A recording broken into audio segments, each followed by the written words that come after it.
was 15 when I learned what a price that's too good to be true can really mean. It started with something stupid and normal. My console died on me. My PlayStation had been acting weird for weeks, freezing, crashing, turning itself off like it was offended by my existence. Then one night it just didn't turn back on. No light, no beep, nothing. I stared at it for a solid minute, like maybe if I kept looking, it would remember it had a job to do. I begged my parents for a replacement and got the same answer I always got. Not right now. So I did what every broke teenager does when they want something badly enough. I looked for a shortcut. I started browsing listings online, marketplace, resale apps, local posts, and eventually I ended up on Craigslist. I'd heard all the warnings everyone had. Don't meet strangers, don't go alone, don't be dumb. But Craigslist was where the cheap deals were, and at 15, cheap feels like the same thing as smart. After about 20 minutes of scrolling, I found it. A listing with one blurry picture and a short description. PS4 bundle. Works, need gone, cash only. The price was way lower than anything else I'd seen, not discount low. More like, why would anyone do this low? I stared at it, feeling that greedy little spark in my chest, the one that says this could actually work out for you. I messaged the seller. He replied fast. Too fast. He said his name was Darren. He asked what time I could meet. We agreed on a public spot, a small park just off the main road near a convenience store. He sounded normal enough in the messages, short answers, no emojis, no weirdness. For a couple hours, I felt like I'd beaten the system. Then, 30 minutes before we were supposed to meet, he texted again. Can we push it a few hours? Something came up. It was already late afternoon. And it was winter in the Midwest. The kind of winter where the sun disappears early and the world turns into a dark, cold aquarium by 7. I didn't want to wait. I didn't want to lose the deal. I didn't want to admit it might not be real. So I said yes. Then I did the next stupid thing. I lied to my parents. I told them I was going to the store and I'd be back soon. I didn't even make it a complicated lie, just quick, casual. Like it didn't matter. They didn't question it. Because why would they? It was a normal sentence said in a normal tone, and parents get tired too. I grabbed my coat, shoved my phone in my pocket, and left. The drive started out ordinary. A few familiar roads. A couple intersections I'd driven 100 times, but once I got farther out, streetlights became less frequent. Houses got farther apart. The field stretched wide and black on either side of the road, and the trees stood in clumps like crowds watching silently. By 8:30 p.m., it was so dark, the headlights felt useless, like they were only illuminating a small bubble of road while everything else stayed hidden. That's when the gut feeling started. I didn't want to call it fear at the time. I told myself it was nerves. I told myself it was the thrill of doing something secret. I told myself I was overthinking. But it wasn't overthinking. It was my body trying to warn me in the only language it has. My phone buzzed. A new text from Darren. Park's too cold to wait at. Just come to my place instead. Easier. I stared at the screen as the road hummed under my tires. Something in me went still. It wasn't just the change of plans, it was the timing. The way he waited until I was already on my way. The way he phrased it like it was no big deal, like I was inconveniencing him by wanting to meet somewhere public. And I should have turned around right there. I should have. But I pictured going home empty-handed. I pictured the disappointment, the wasted drive, the possibility that someone else would buy it if I backed out. I pictured the broken console sitting in my room like a dead pet. And I kept going. The GPS led me deeper into the rural stretch, onto roads that didn't have painted lines anymore. The kind of roads where your headlights catch random things, mailboxes, deer eyes, bits of trash. And every object feels like it could be something else for half a second. The address brought me to a long gravel lane. No street lights. No neighbors close enough to matter. just a narrow path between bare trees that arched overhead like ribs. At the end of the lane sat a house, if you could call it that. It looked old, tired and wrong in a way I can't properly describe.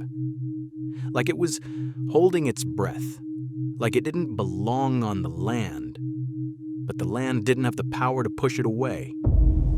There was barely any light inside, one weak yellow glow in a front window, as if someone had left a lamp on low to make the place look alive. I pulled into the driveway and shut off the engine. The silence was immediate, not quiet night silence. More like, no one wants to be here silence. I sat there gripping the steering wheel, listening to the tick-tick-tick of the engine cooling down. Every instinct screamed, leave. And for a second, I almost did. Then I remembered the money in my pocket. I remembered the excitement. I remembered that stubborn teenage voice in my head that thought fear was embarrassing. So I got out. My boots crunched on gravel. The sound carried too far. The air smelled like frozen dirt and something faintly sour like old wood that had been wet and then dried over and over again. I walked up the porch steps. The boards creaked, not the normal creak of an old porch. These creaks sounded like warnings. I lifted my hand and knocked lightly. The door opened almost instantly. Darren stood there holding a PS4 in his hands like he'd been waiting with it the whole time. That alone made my stomach drop. No one does that, not unless they're watching for you. He was older than I expected. Not elderly, but older than just a guy selling a console. Mid-40s maybe, heavy-set, face rough. His eyes didn't match his expression. His mouth tried to look pleasant, but his eyes stayed flat, sharp, focused. "Hey," he said, "you made it." "Yeah," I said, trying to sound normal. He tilted the console slightly like he was showing it off. "You want to come in? I can plug it in, show you it works." The way he said it wasn't friendly. It was practiced, like he'd said it before, exactly that way. I looked past him into the house. The hallway beyond the doorway was dark, not dimly lit, dark like the light got swallowed. I couldn't see furniture, couldn't see a living room, couldn't see anything that looked lived in. Just darkness and a smell, stale, dusty, and faintly metallic. I stood there for a beat, too long. Then I said the first smart thing I'd said all night. "No," I stammered. "No, I'm good. I really gotta get home." His smile twitched like it didn't like that answer. "Are you sure?" he asked. "You should check it before you buy it." "I'm sure," I said quickly. I handed him the cash. He handed me the console and a box with extras, controllers, cords, a couple games. The bundle was real. The weight of it in my arms made part of my brain relax, and that relaxation almost got me hurt, because Darren didn't step back. He stayed in the doorway, blocking it like he belonged there. "You can still come in," he said, softer now, "just for a second." "I can't," I said. "My parents, curfew. They'll kill me." And that's when his eyes changed. Not dramatically, not like a movie, with just darker. Like something behind them leaned forward. His pleasantness evaporated. The fake friendliness fell away and left something else. Irritation, hunger, anger. I don't know. Something that felt sharp enough to cut. He moved fast. 1 second he was in the doorway, the next his arm shot out toward me, fingers hooking at my sleeve, trying to catch my forearm, trying to pull me inside, and I jerked back on pure panic. I stumbled off the porch step, nearly dropping the box, and then I ran.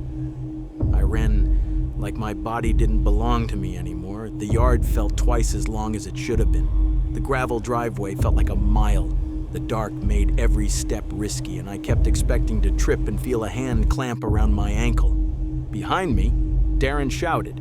Not words at first, just a raw, furious yell.